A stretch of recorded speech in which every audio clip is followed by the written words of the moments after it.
This is the book that Erin is talking about that we published last year for Carers' Rights Day in November. Who cares? It's got 12 contributors, of whom 2 are with us today, Julia Williams and Diana Melly. And they're going to read extracts from their passages in their chapters in the book. I'm going to start with an introduction that I wrote for the book. I was a carer myself, so I went through my own experience, which I've written about in a separate chapter in the book, but this is my introduction. And since this is Carers Week and it's Real Carers Week, this book is quite gritty and raw in places, and it's important to face that being a carer is not just about cream teas, it's also about the nitty gritty, as one of our contributors put it. So I'm going to start by saying, way back in 1812, the Brothers Grimm wrote a story about a poor cobbler. He had only enough leather to make 1 pair of shoes. He worked late to cut the material, but left his work unfinished. When he woke the next morning, he found the finished pair, so well made that not a single stitch was out of place, which he was easily able to sell above the asking price, giving him enough surplus to buy sufficient leather to make 2 pairs of shoes. He cut the leather and left it out overnight. On waking, he found the shoes beautifully made, which he sold to earn money to buy leather to make 4 pairs. This continued until the shoemaker became wealthy. But who had done the work unseen overnight? One night, instead of retiring to bed, the shoemaker and his wife concealed themselves in the workshop. 2 small naked elves appeared at midnight, working quickly and nimbly as the shoemaker watched in disbelief. The elves left the finished shoes on the workbench and ran away. Mrs. Shoemaker said that since the elves had made them wealthy, they must show their thanks. The naked elves must be cold, so she sewed shirts and trousers and knitted socks, and the shoemaker made them shoes. When they retired for the night, they left out these clothes for the elves to find instead of unfinished work. The elves returned and were puzzled to find the little clothes, but then quickly put them on. They sang and danced in delight, danced out of the house, and never returned. So the elves were clothed, and the shoemaker continued to prosper and succeeded in all he undertook. Not all the stories in life end happily ever after. Many people volunteer to do work which by its nature is unpaid. What motivates individuals to give their time free or wages so low that it is virtually given away is as mysterious as the elves who appear after midnight. The benefit they create for others is as tangible and quantifiable as the gold in the shoemaker's coffers. Carers UK, the organization that supports unpaid carers and is hosting this Cuppathon session today, campaigns for their rights. They've calculated some figures in November 2020 since the start of the COVID pandemic. Research released for Carers' Rights Day estimates that the care provided by people looking after older, disabled, and seriously ill relatives and friends during the pandemic stands at £135 billion so far. Unpaid carers save the UK state £530 million every day of the pandemic. Their report, Unseen and Undervalued, the value of unpaid care provided to date during COVID-19 pandemic, describes Carers UK methodology. It concludes, carers caring around the clock are twice as likely to be in poor health, and around 1.2 million carers are living in poverty. Carers are now at breaking point. The opposite of a fairy tale, carers often go unnoticed by those who benefit from their labor. When we undertake a caring role, we often do not even recognize ourselves as a carer. We may not have a nursing, financial, legal, or medical qualification. Carers only need a natural empathy for those they are helping, often a family member or a friend. Carers do not realize what will be required of us, how many hours will be involved, or how many years of our lives will be devoted to someone whose needs we will put above our own. Carers take on an open-ended commitment. Only when carers perceive that no one else is willing or able to help do they realize they are providing an unpaid service for which someone else would be paid. Unpaid care is referred to as informal as opposed to paid for or formal care. Charity begins at home, but only if a member of your household is able to help you. Elderly parents often get help from their offspring, spouses help each other, and sometimes extended families will volunteer. The Office of National Statistics produced a report in August 2020, Living Longer, Implications of Childlessness Among Tomorrow's Older Population, highlighting the issues. Another ONS document reports the aging population means that older workers may need to take on caring responsibility, particularly for a parent in future. Informal care providers are hugely important to the economy and society, yet being a carer can come at great personal cost. The number of older people living alone will increase in the future. If you live alone, you will depend on the kindness. Will you depend on the kindness of strangers or on the social care agencies available in your locality? Social services are underfunded and overstretched already. So if you have any savings and assets above £23,500, you will have to fund your own care. Carers undertake responsibility because everyone else steps back. Often, informal carers provide unpaid labor because we realize there is no one else willing to pay.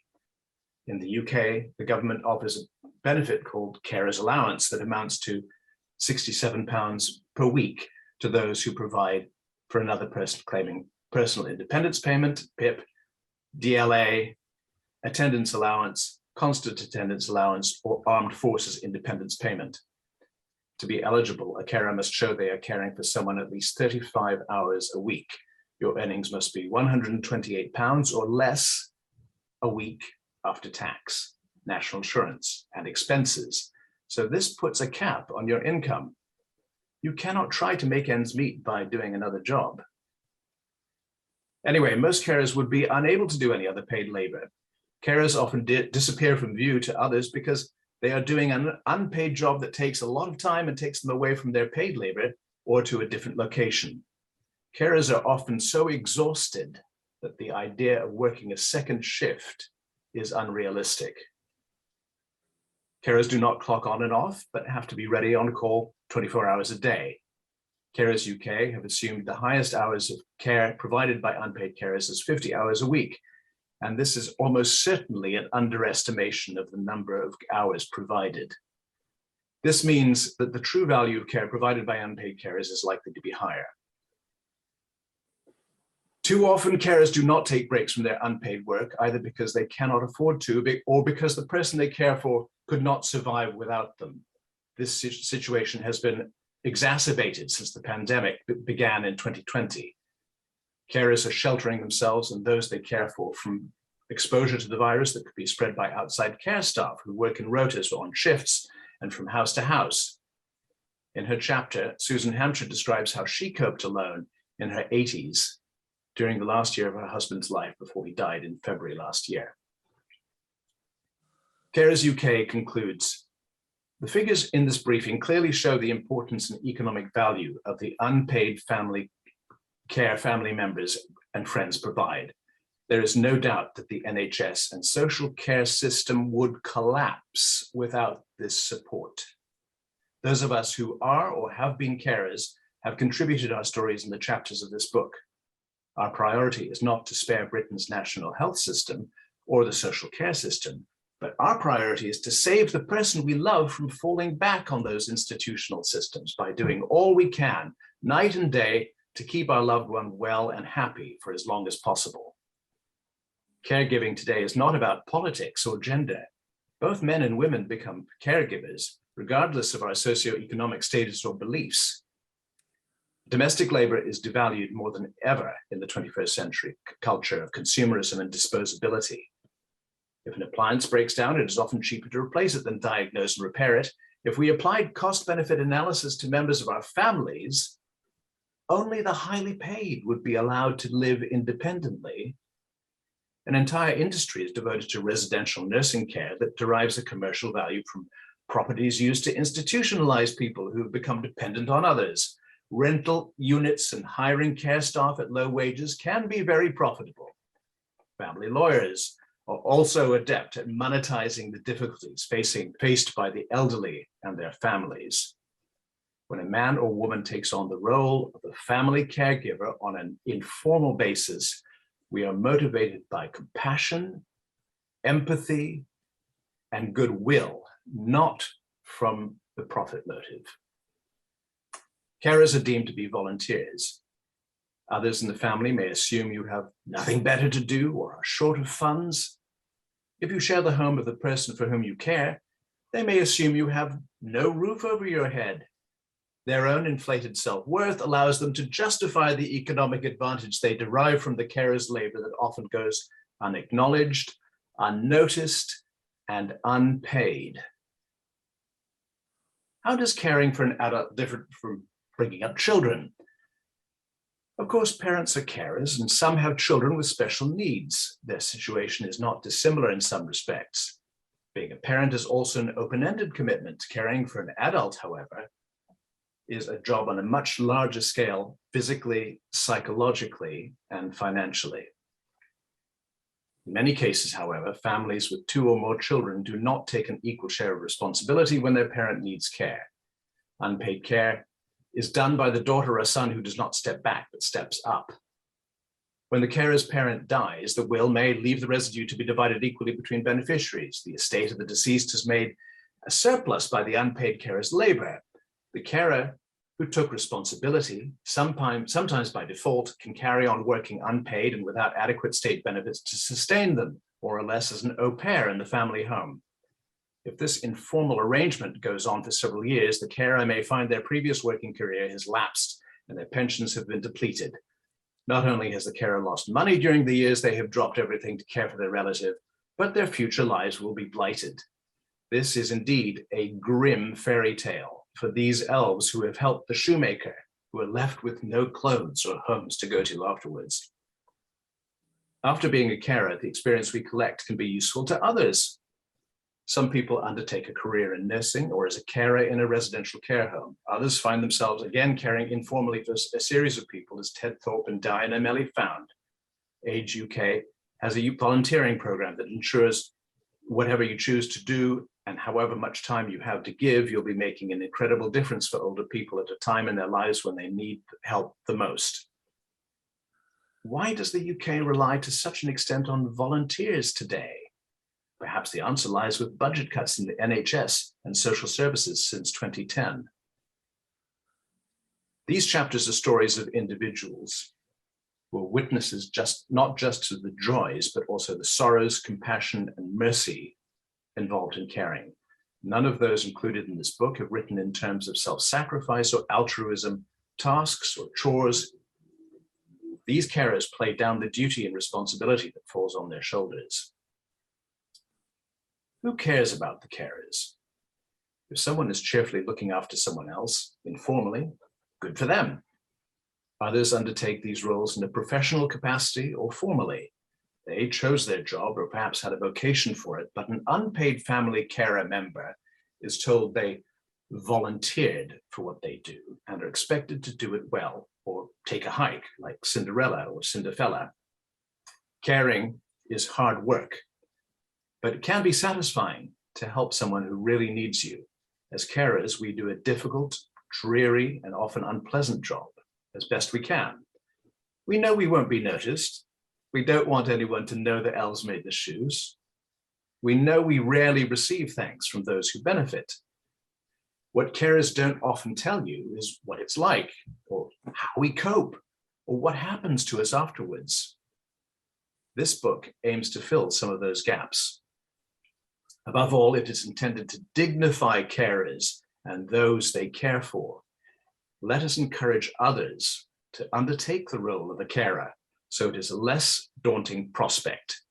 Society needs family carers, and we will need even more in the future. Those who are receiving unpaid care have not enslaved their carers against their will. To care for a family member, you have to have a good relationship with them, and they have to trust you. It is too demanding a job to do it otherwise. Catherine Shopflin in our book describes how she fell in love with her husband, Nick, only for him to be diagnosed with early onset Alzheimer's disease 2 years after they married, leaving her to be his carer and family breadwinner.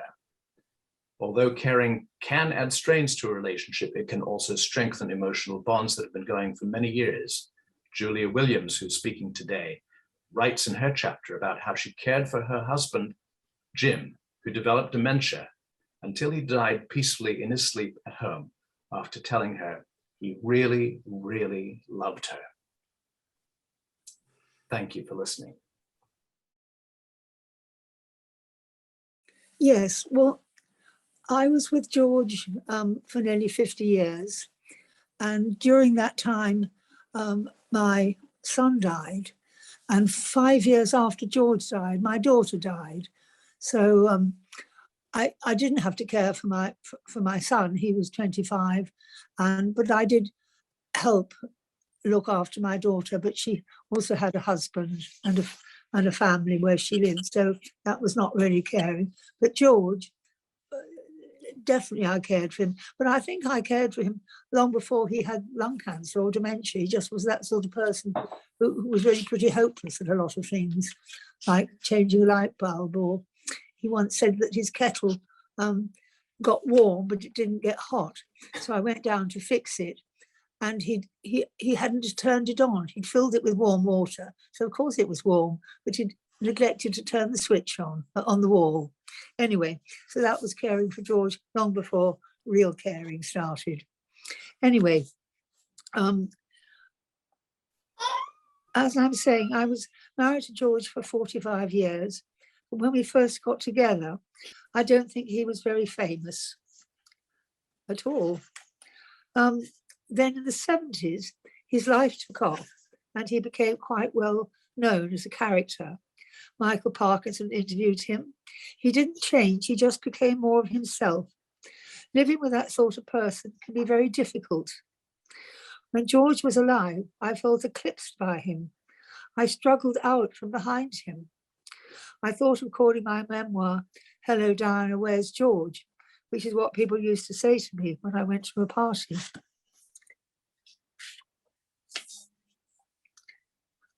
In 2005, Lynn Barber interviewed me.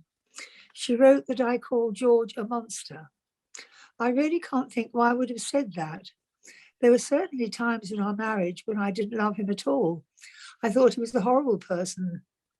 But no, actually, he was a very kind person, not horrible. He was just incredibly difficult to live with. He really was.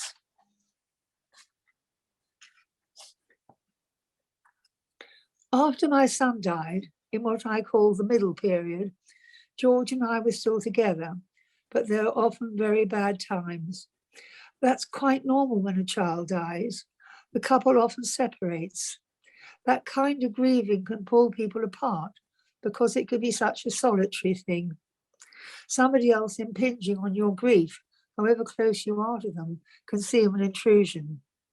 And that's what happened to us. I couldn't accept George's sympathy at all. And then there were times when he had a girlfriend I didn't like, and I'd get very angry, and we'd have terrible rows about it. I would threaten to leave. So the middle period was quite difficult. In retrospect, I'm grateful George didn't die during that period. Every day, George would tell me how much he loved me. Long before his dementia, he would say, I love you. Why didn't you tell me you love me? I said, George, don't you think all the things I do show that I love you? You're always saying it. Loving someone is a doing verb. I do the love, you just say it.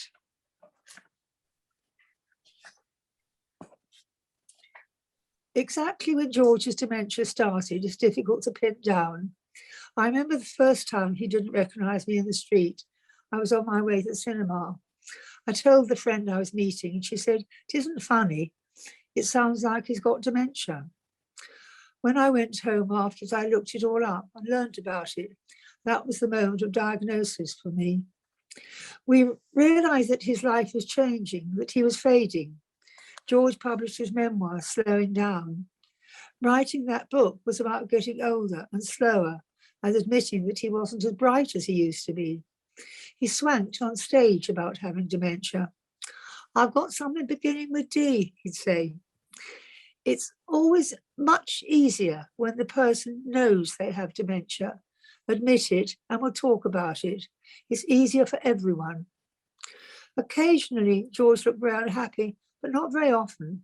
On the whole, We were coping.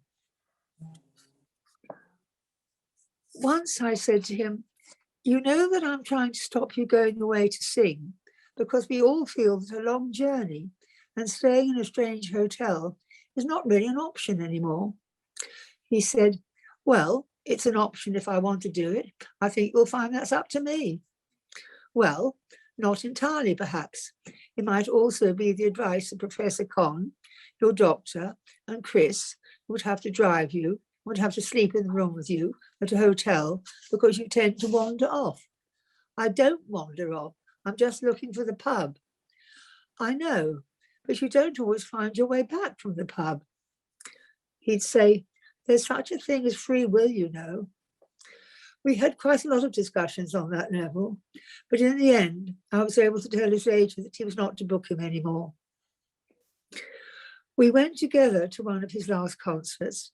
He gave a great performance to a live audience who responded warmly. When he was singing, he was absolutely fine. It was hard for me to watch him at that performance. I think it was probably realizing I wouldn't be seeing him perform for much longer.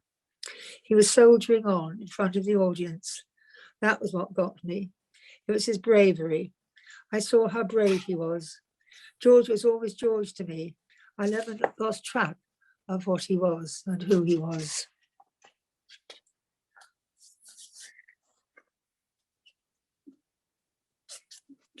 George was easy compared with some people with dementia.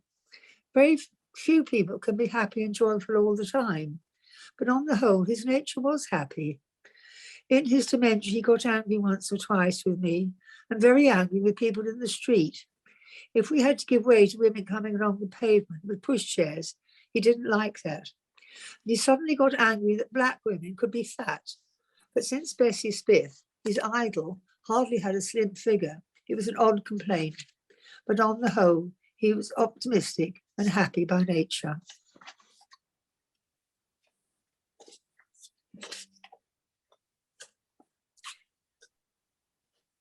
In the 60s, I thought anything he said or did was totally wonderful, but then I grew to mind it.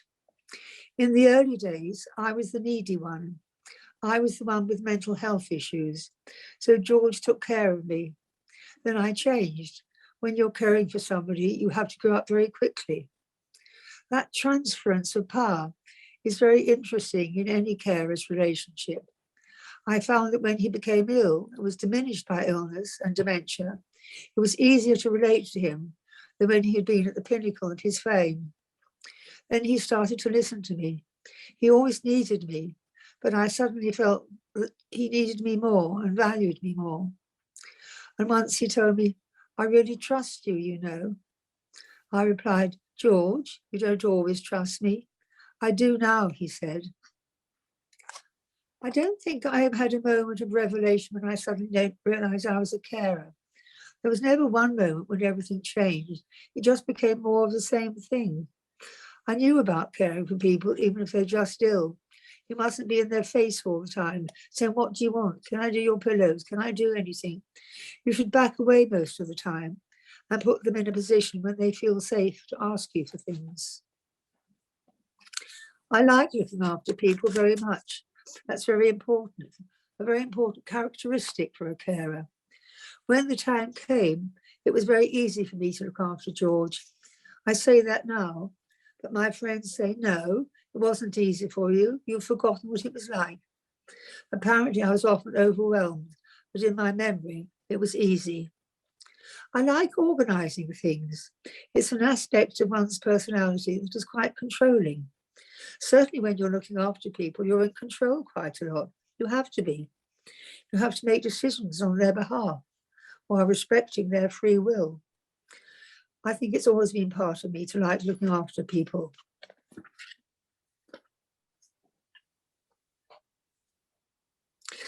About a month or two before George died, I invited several of his girlfriends to visit him. We were so lucky that that happened. In the end, there was no point in harbouring old resentments against his many girlfriends. We were all past that. His mistresses visited him on his deathbed, and everybody knew he was very frail.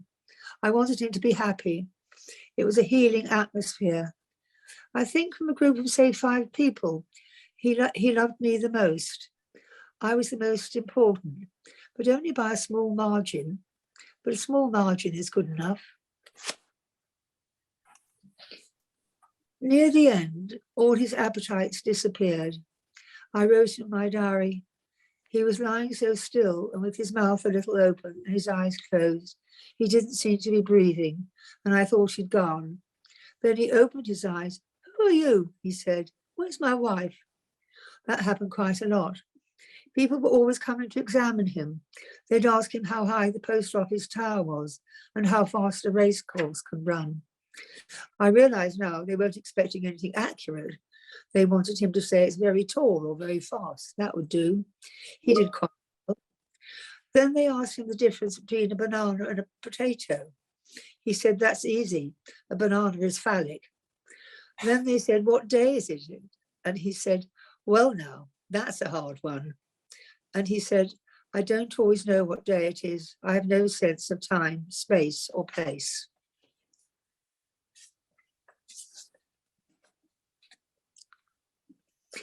I'm quite comfortable with death. I washed George's body in the mortuary after he died. A corpse is a body. It's not the same as the person. If you're caring for someone with dementia, you watch them decline, but I don't think the person disappears. Certainly I don't think George's did. I've known other people dying of dementia. It seems to me there's still a lot of that person there, but it's quite a challenge to find it. And people say in the end there is less and less of the person, but that wasn't my experience with George. He lost a bit of his ego, so he was much easier to live with. Apart from a few occasions when he was angry, mostly with other people, he was very easy to live with. Chris was still living here after George's funeral. About 3 weeks later, he went out for the evening. I remember sitting in the upstairs sitting room where George died. It was his sitting room where he'd put his hospital bed. I was crying a lot and thinking that I was on my own in the house and I couldn't bear it. I wished Chris or someone would come back and comfort me. Nobody did, so I went to bed. I felt a lot of grief and a lot of emptiness. I filled that void with dancing, as I wrote in my second memoir, Strictly Ballroom. I still had my dogs, but for me, that emptiness was unexpected. I was 10 years younger than George. I often used to feel that somehow my life would be much easier when I didn't have his very heavy presence and this enormous personality. It wasn't as if I looked forward to his death. It was just that I could be a different, much freer person. At first I wasn't, but I am now.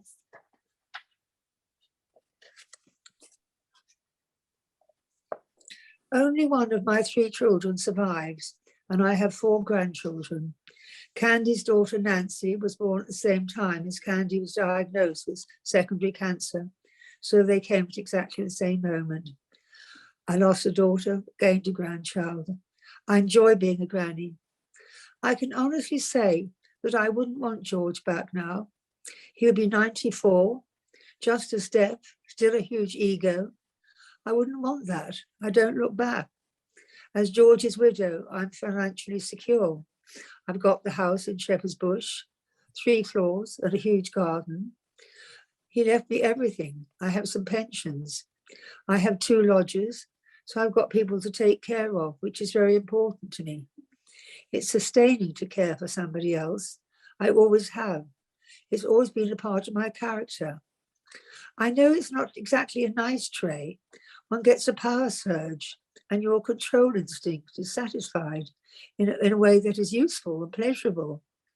So I'm not promoting it as a positive characteristic in oneself, but it's not doing any harm either.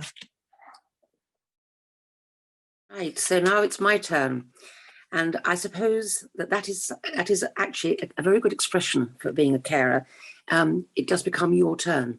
And I think that was behind everything I did for Jim was the fact that it was my turn to look after him. He had looked after myself and the children financially with wonderful decisions and good standards and ways of life and living. And now it had become my turn to look after him. So this is an extract from my writing in Richard's inspired book.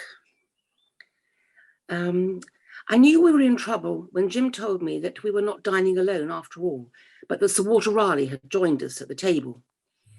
It was the moment when I realised that that shadow, which had been creeping slowly over my husband, had taken a far more serious turn, and that our lives would never be the same again. By this time, we'd been married for 28 years.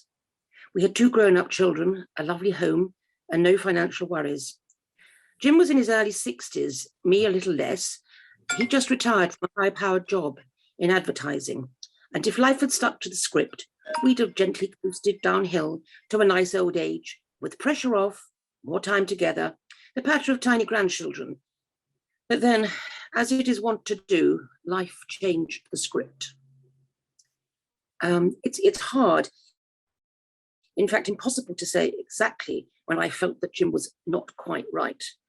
A few years earlier, a metaphorical truck had come around the corner when Jim had needed major heart surgery to repair a dissected aorta. It went well, but I was told that the neurological effects might be unknown for some time. Sure enough, as time passed, I began to notice a shuffling walk. But there was more. Jim had always been a worrier, always found making decisions quite difficult, chopping and changing his mind. But now he began to agonize over things that made no sense to bother about. Should we have moved house or not? Could we afford to do X or Y? Was destitution just round the corner? It was all nonsensical. And in the words I used to him one day, the stuff of madness. Later, I'd find out the medical term for this. It was disproportionate problem solving. One day when I was rushed into hospital in agony with pancreatitis, he completely fell apart. Friends began to notice growing tensions in our marriage. Most were clear-eyed and supportive, but one person almost seemed to blame me, implying that the stresses were really all my fault, which was actually unhelpful to say the least.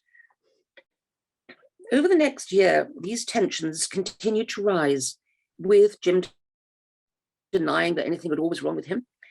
One day I told him that unless he agreed to go to his GP, I would pack my bags. One of his sisters, a doctor, saw the shuffling walk and added her voice to mine. Eventually, he agreed to go to the doctor, if only to make us all shut up. Silly Julia. Sorry, doctor, she's making a fuss about nothing. But the doctor wasn't fooled.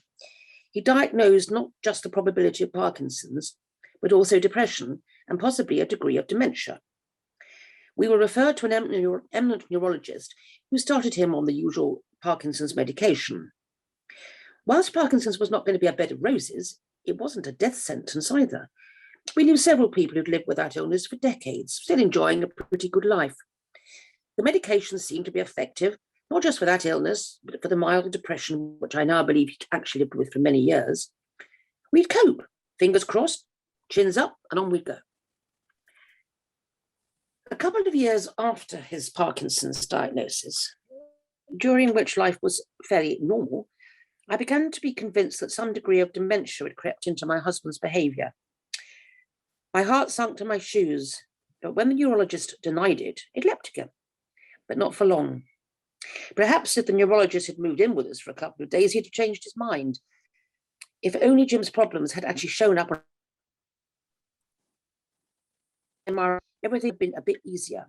But so many of the diseases which affect older people are settled on only after everything else has been ruled out.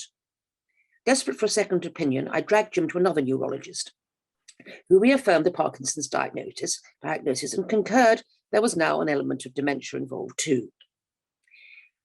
Jim still largely lived in denial that there was anything wrong with him, though his intelligence must have told him that there was. Friends still came to dinner, or we went to them. I still went out to play bridge. We still travelled to and from Cornwall, which was the place that Jim loved best. But his mobility was declining, so the first neurologist gave me permission to increase his dopamine by just half a tablet a day. For some reason, this advice troubled me, and I didn't immediately act upon it. But the second neurologist agreed that such a small increase could do no harm. Wrong decision. After just 3 days on the higher dosage, I watched my husband go into a total No holds barred psychotic episode. Going into his room one Sunday morning, he told me to hush because he was sitting an exam and the invigilator wouldn't want me to come in. In panic, I called up his sister, Bramwin, who was a doctor. She arrived in hours. Then Jim fell and we couldn't get him up. Then he began to hallucinate. There were ants all over the floor. There were animals crawling up the walls. There were spectral dogs running around the garden. We were in the middle of nowhere and I needed to get him home back to London as soon as possible. But we actually needed a few days to get him stable enough before we dare get into the car.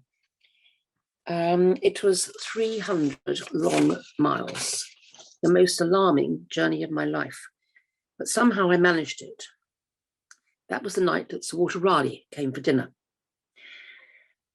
Julia, I can see an Elizabethan chap at the other end of the table. I know he's probably not there, but I'm telling you, I can see him. That was one of the very few times that my husband ever admitted that he knew he was ill. But if I thought those 3 disastrous half tablets would eventually wear off, I was sadly mistaken. It was as if it had flicked some switch inside his body, which couldn't be turned on again. Literally, overnight, I'd moved from being able to cope alone with my husband's illness to realizing I no longer could and might not ever be able to again. Now he could no longer wash or dress himself. Jim's sister could see that at long last I did need help. In all the years of Jim's illness, this was the lowest point. A new frightening landscape stretched out before me, and I wondered how I'd journey across it. I'd run social services in our local borough. A guy called Nick was brilliant. The Monday morning after we got home, he was on our doorstep to evaluate the situation. By Tuesday, the care I needed was urgently in place. By now, Jim had lost the ability to do almost any everyday thing. It was as if the knowledge had simply drained out of him. He'd simply forgotten how to shave, how to clean his teeth, how to sit on a chair, or how even to pull the chair towards him at the table. The worst thing was that he could no longer pee properly. Seeing it going all over the floor, he became convinced that there must be a plastic film over the lavatory bowl. At first, I found myself ridiculously irritated that he couldn't do these things. For a few weeks, it was a nightmare, like living in a parallel world, divorced from the reality I'd always taken for granted. Thank God for social services and the care agency they employ to staff people's needs. The same highly competent woman came in every morning for an hour and a half to get Jim up, washed and dressed. She would have made breakfast too, but I did that myself. Wandsworth had accepted that Jim could no longer safely be left on his own. He didn't really know where he was. He could have fallen over if left alone. He couldn't pour or drink a glass of water, and he couldn't get himself to the loo. So it was recognised that I, as his primary carer, was going to need some respite. Beyond that hour and a half in the morning, I was also offered an additional 8 hours a week in free time when I was able to leave the house and re-enter the normal world for a while. It was also a reserve of emergency time in case, for instance, I became ill and couldn't get out of bed to look after him. I had to pay for this because we had the means to do so, but it was still much cheaper going through Wandsworth Council than if I'd gone entirely privately. Jim started undergoing a barrage of neurological tests. Anything to do with mathematics, he passed with flying colours. He could do sums and write logical sentences. But the classic questions were another thing. He said it was autumn when it was summer. He thought the year was 1952. I can't remember who he believed the Prime Minister to be, but I think it was possibly Gladstone. The hallucinations, visual and oral, continued. The spectral dogs still barked in the garden, and the imaginary ants crawled over the carpet.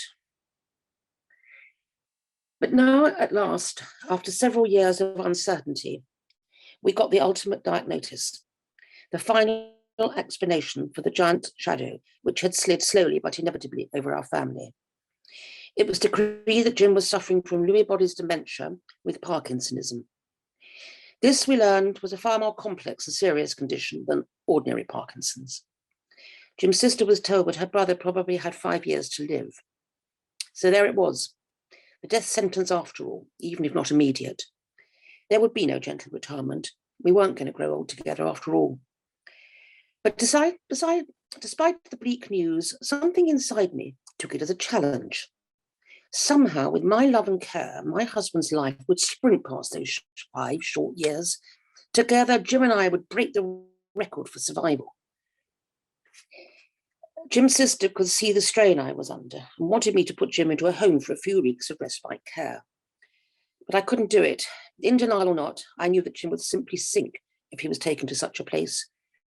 He'd think I'd abandoned him, given up on him, and I just couldn't do that. However well-meaning they might be, nobody there would know him like I did. They might botch up his medication. No, we'd deal with this together. But there was another rather wondrous side to Jim's denial. It meant that he never complained. If there was nothing wrong, why would he complain? Everything was fine, wasn't it? Only once did he ever really acknowledge that he was ill. I'd complimented him on well he'd adapted to using a wheelchair and being dependent upon me and other people. Well, I can't change it, he replied. I would if I could, but I can't. So there's no point in railing against it.